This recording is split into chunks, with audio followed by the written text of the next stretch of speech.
Hi family members, Wednesday டிப்ஸில் உங்களை சந்திக்கிறேன். பணம் எல்லாருக்குமே வேணும்.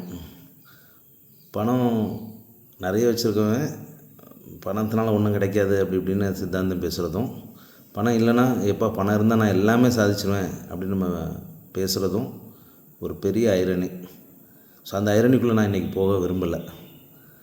நம்மளுடைய இன்றைக்கி டாபிக் என்ன அப்படின்னா, பணம் சம்பாதிக்கிறதுக்கு 1008 வழி இருந்தாலும் பணத்தால் உனக்கு மகிழ்ச்சி வரணுன்னா ஒரே ஒரு சிம்பிள் டெக்னிக்கை நீ ஃபாலோ பண்ணால் மாத்திரம்தான் முடியும். அது பணத்தை கரெக்டாக சார்ட் அவுட் பண்ண தெரியணும்.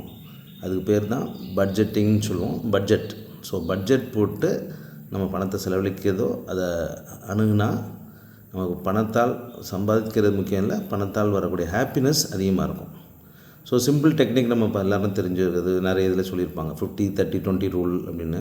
அதாவது 50% நம்ம சுய தேவைகளுக்காகவும், 30% ஆடம்பரத்துக்காகவும், 20% நம்ம சேமிப்பாகவும் அது கண்டிப்பாக கொண்டு போகணும் அப்படின்றது. ஸோ இது எப்படி நமக்கு இது கால்குலேட் பண்ணுறது? ஒரு சிம்பிள் ரஃப் பட்ஜெட் இல்லாமல் ஒவ்வொரு மாதமும் உங்கள் வாழ்க்கையை நீங்கள் லீட் பண்ணிங்கன்னா பணம் வந்துடும். எப்படினாலும் பணம் சம்பாதிச்சிடலாம். ஆனால் அது ஒரு குழப்பத்தில் தான் போயிட்டே இருக்கும். அந்த பணத்தினால உங்களுக்கு சந்தோஷம் கிடைக்காது. ஸோ பணத்தின் மூலமாக உங்களுக்கு சந்தோஷம் கண்டிப்பாக கிடைக்கணும் அப்படின்னா பட்ஜெட் போட கற்றுக்கோங்க. ஸோ எவ்வளோ எனக்கு செலவழிக்கணும், எவ்வளோ என்னோடய சந்தோஷத்துக்காக அப்படின்ற அந்த பட்ஜெட் இருந்தாலே, கரெக்டான கணிப்பு இருந்தாலே நமக்கு மகிழ்ச்சி தன்னாலே வந்து சேரும்.